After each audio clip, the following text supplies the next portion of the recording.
Good morning, children. Hope all of you had a nice vacation, staying home safe. Before the vacation, you studied about the history lesson, French Revolution. Hope all of you are having a very good study about that. Now, let us start our geography lesson. And the lesson is going to be India, size and location. First, let us start about India. India has been a remarkable country, a country that had the most ancient civilization in it, a country that has come up from the backward agricultural country into a very civilized, very progressed country. If you observe the progress that India is able to do today, if you observe the last 5 decades, India has made a remarkable progress. Not in any one field, but it has made an all-round progress in the industrial field, science and technology, the agricultural field, and every aspect. It has brought in a great economic development. That is the greatness of India. In our lesson, now let us start about India's size and location. First, the location. How can we locate a country? All of you have read in 6th class itself. Locating a country is done through the latitudes and the longitudes. These latitudes and longitudes are imaginary lines that are drawn on the globe so that we can locate a very good location of each and every point of a country. So, today we will see about the size and location of India. For that, we have to know about the latitudes between which India is located and the longitudes between which India is located. I would like to ask all of you to see this map, this picture, to have an exact idea about the latitudinal and longitudinal extent.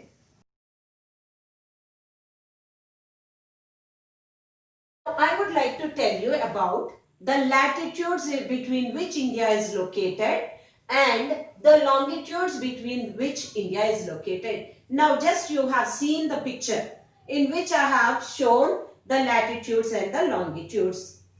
The latitudes 8 degrees 4 minutes north and 37 degrees 6 minutes north. Why are we having latitudes only north? It is because if you see in the globe, India is located completely in the northern hemisphere. Yes, when we see the equator and that India is located in the northern hemisphere, that is why you get the latitudes as north. And when it comes to the globe again, if you see the standard meridian, India is located towards the east. That is why in longitudes you will have only east. And the longitudinal extent of India, in between which longitudes India is located, is 68 degrees 7 minutes east and 97 degrees 25 minutes east. This is how we can exactly locate India. Okay, now I just drew a 1 minute rough diagram of our India's map. Why I drew this is, here we have one very important latitude passing through India, and it is the Tropic of Cancer. This is the Tropic of Cancer. What is the importance of this Tropic of Cancer is, this Tropic of Cancer divides India almost equally into two halves. And these two halves, you should, I think all of you remember, Tropic of Cancer. The latitude value is 23 degrees and 30 minutes. 23 degrees 30 minutes north, or else you can call it 23.5 degrees north. So, India is divided almost into two equal halves because of this Tropic of Cancer. And we also have in the southern hemisphere, southern part of India, we have the southeast and the southwest. Okay, this is the southeast and we have the southwest. Here in the southeast, we have one group of islands which is the Andaman and Nicobar Islands, and towards the southwest, we have a group of islands called the Lakshadweep Islands. Now I would like all of you children to see the next map in which I specifically show you the Tropic of Cancer and also the island groups that the southern hemisphere of India has.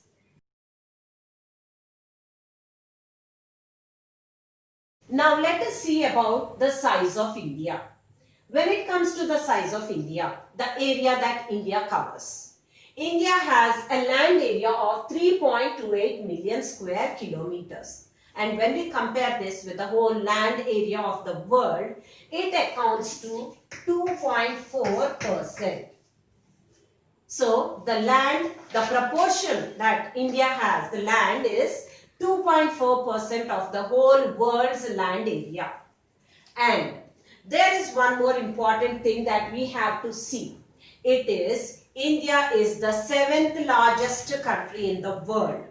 When we compare it to the other countries, we have the countries, first stands Russia, then Canada, then USA, China, Brazil, Australia, and the 7th largest country is India.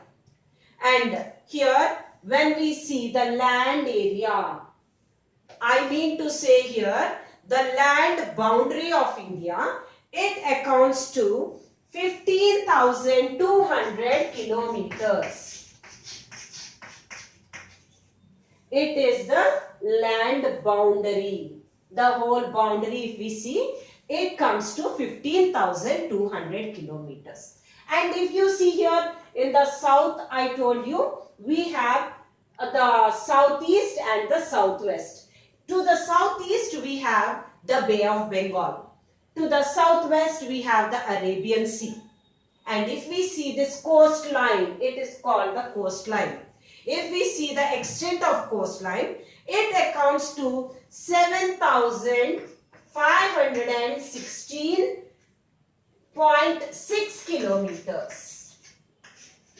Just the coastline, it accounts to 7,516.6 kilometers. When we see the Lakshadweep and Andaman and Nicobar Island and all that combined together, along with the coastline of India, these areas also combined together, it accounts to 7,516.6 kilometers. And all of you know about India. Now, here towards the north, India has the youngest fold mountains, the Himalayas. The location of the Himalayas also, it starts from the northwest, north to the northeast. The whole of the north side, from the northwest to the northeast, we have the largest extent of the youngest fold mountains, which are the Himalayas. And not only this, as the land moves towards the south, it tapers, becomes narrower, and here it tapers into the south and divides the Indian Ocean down. It is actually one ocean, the Indian Ocean, because the land of India is dividing, tapering into the south and dividing it into two parts, and they are the Bay of Bengal and the Arabian Sea. Here I have a map that is showing you the Himalayas, the Bay of Bengal and the Arabian Sea.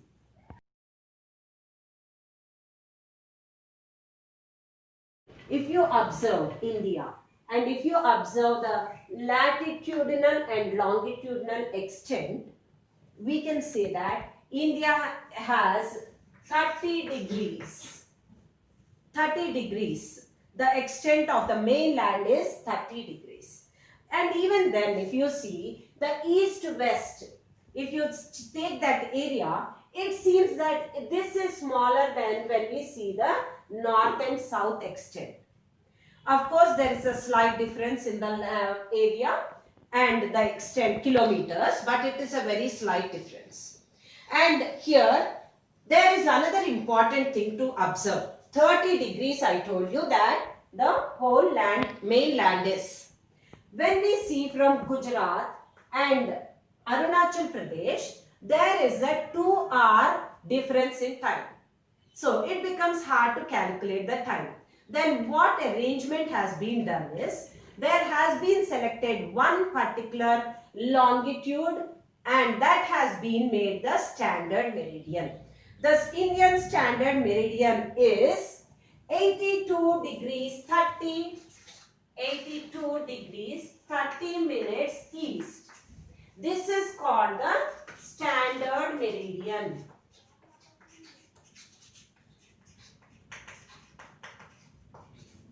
It is actually, it comes over here. Okay, this is the standard meridian, which is 82 degrees 30 minutes east. Why this particular line or the longitude has been selected as the standard meridian? It has a particular importance. If you check all the latitudes and longitudes that are passing through India, this particular longitude becomes the most center one.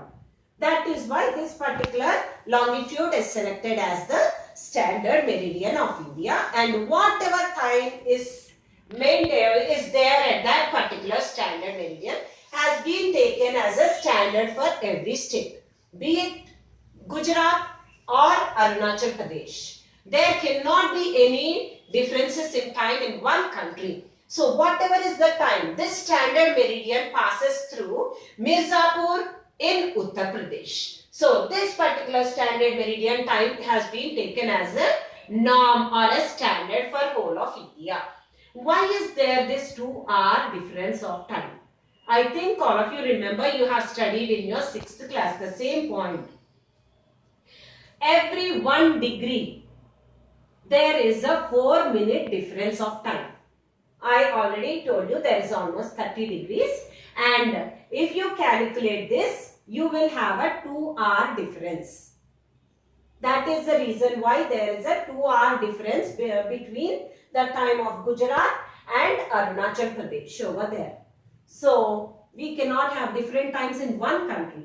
So we are taking the time that is the standard meridian, which is passing through Mirzapur, which is in Uttar Pradesh, as the standard time of India.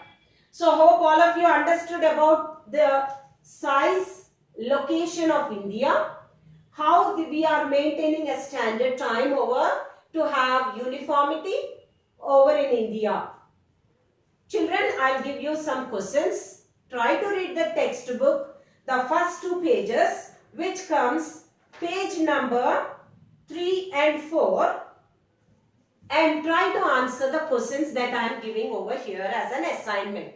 Be very regular with your assignments, children. All these will be corrected, evaluated, and marks will be allotted so that they can be added to your assignment marks. Thank you.